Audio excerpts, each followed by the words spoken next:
Good afternoon.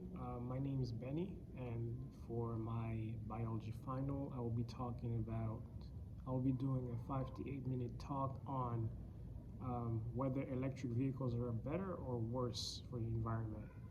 The end goal of this talk would be for viewers and listeners to be able to make up their own mind about whether electric vehicles are saving the planet or making it worse, or worsening the state of our planet. I'm going to start with the the advantages of having electric cars, which are pretty obvious. The greatest advantage of having an electric car is zero emissions. Over the period of its life, the car will never emit a single greenhouse gas, unlike combustion vehicles. Um, they're also, which makes them more efficient. Um, but there's also a lot of, especially now, there's a bunch of bad things about electric vehicles, bad things that they do to our environment and to our planet. The reason I say especially now is because we're still in what people would call the infancy of electric vehicle production. That means we're not as good as we could be. We're still developing new technologies and new ways to produce electric vehicles. And to make them more, like, the production of electric vehicles is what really produces gases, and is what really is detrimental to our planet.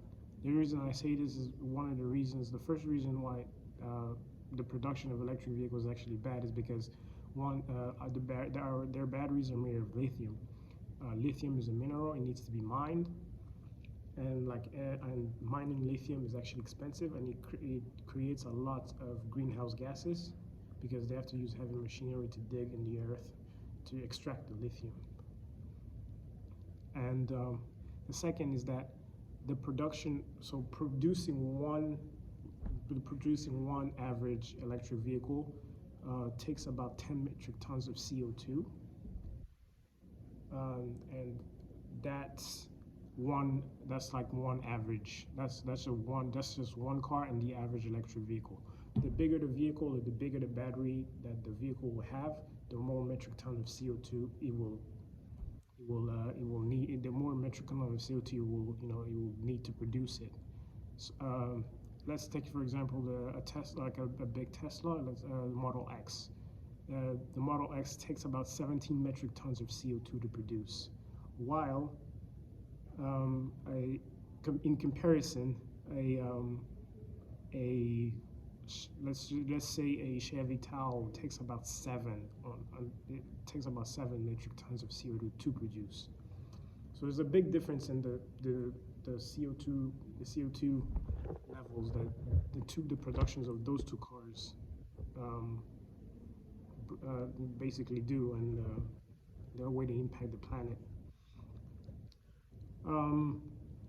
Another problem with those batteries is recycling them. We're not at a stage in the production of batteries where we're able to recycle them efficiently.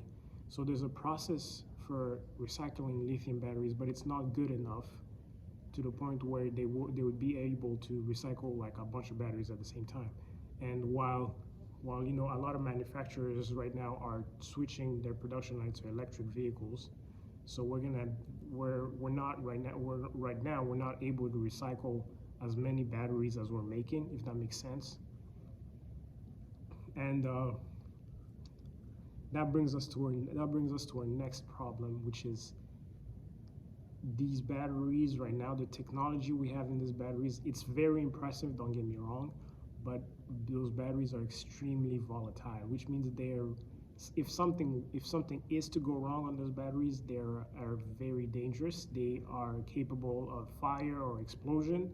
A good example of this is that, for those of you who are not aware, Ford makes a F-150 electric. It's called the F-150 Platinum, and right now there's a massive recall for it because there is an issue with something about rain, something about water being able to get into the batteries and causing it to catch fire.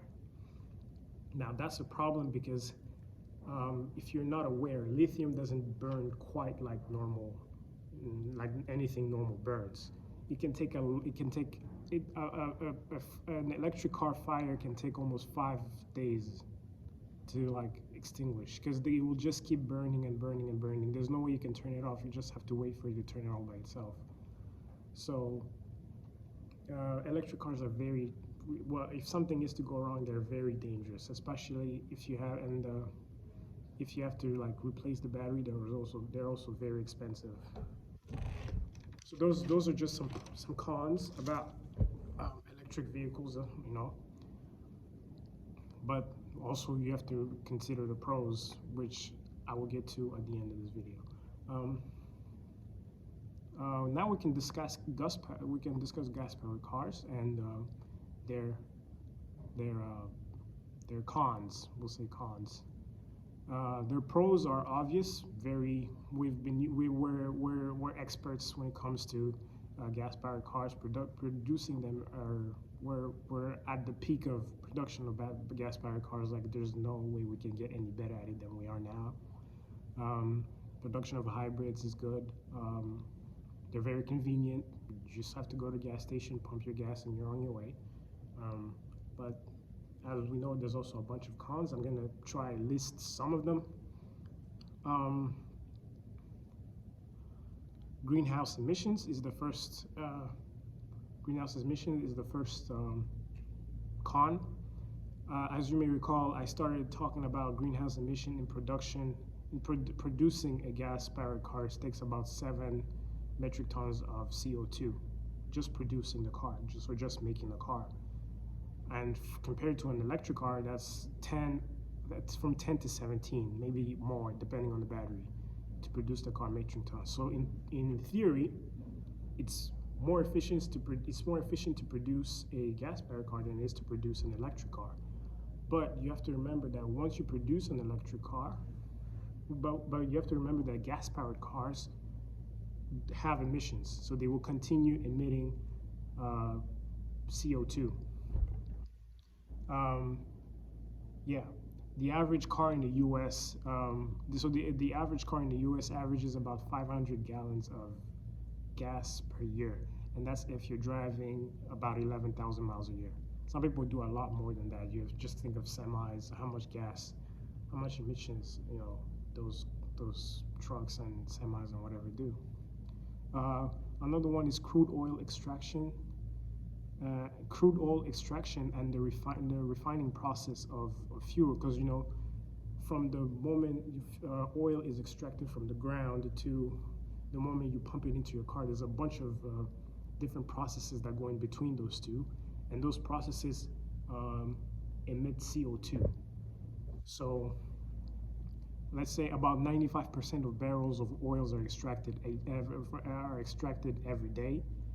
And with that, the refining process, this is a very important point, the refining process of refining oil, making it okay for you to put in your car or to put in a plane or to put in anything, that produces about 700 million metric tons of CO2.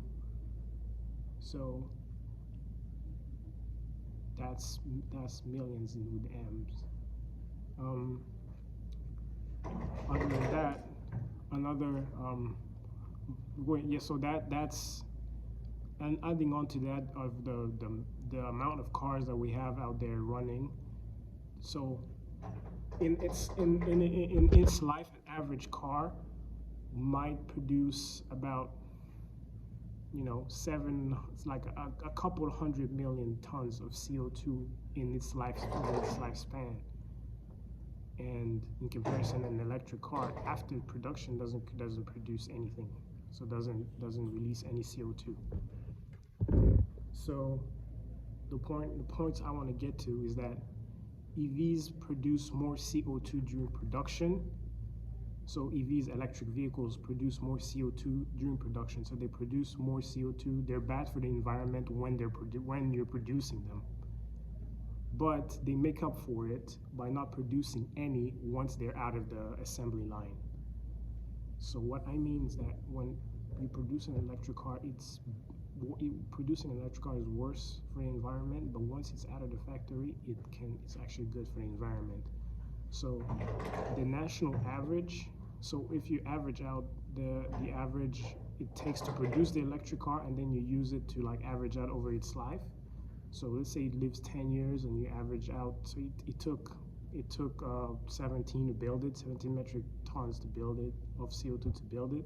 Then you average it, you're probably gonna use that car for what? You're probably gonna have that car for longer than 17 years. So the national average for an EV is about 2 metric tons per year. That means that the average electric vehicle will become more efficient than a gas-powered car between 6 months to 2 years of its life. So in the long run, electric cars are absolutely very better for the environment. But the production of them, especially since now that we're switching, we're going to be producing a lot more of them. The production of them might be a problem if we don't become better at producing them, if we don't find new, less harmful ways to produce them. So as of right now, they're better. They're not, when they're brand new, they're terrible for the environment. But as you drive them, as you use them, they become better for the environment. So in order for EVs to truly become good for the environment, we find the ways that we produce them. And yeah, basically. Anyways, thank you for listening to me. It was a great class. I learned a lot, and I appreciate the time. Thank you.